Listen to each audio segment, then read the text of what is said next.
Guys, kung gusto ninyong mawala ang kakaibang amoy kulob sa ating bahay, etong ating gagawin. Sa maliit na lalagyan, maglagay ng asin. Lagyan natin ng downy kung ano yung gusto ninyong amoy. Lagyan natin ng alcohol. Lagyan natin ng cloves ang lahat na lalagyan, mga 3 piraso lang, 4, ganyan. And guys, nilagyan na natin ang takip. Ngayon, butasan natin ang takip sa ibabaw para doon lalabas ang kanyang amoy. O ayan guys, may butas ng lahat ng kanyang ibabaw. Lalagyan natin ng double adhesive tape sa ilalim para hindi siya malaglag.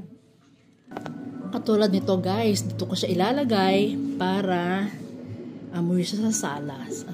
May adhesive tape sa ilalim para hindi siya mahulog. O ayan guys, o diba? Hindi siya mahuhulog dyan. O ayan, sana makatulong itong itinuro ko sa inyo para bumango ang inyong bahay. Thank you for watching. Bye! See you next time!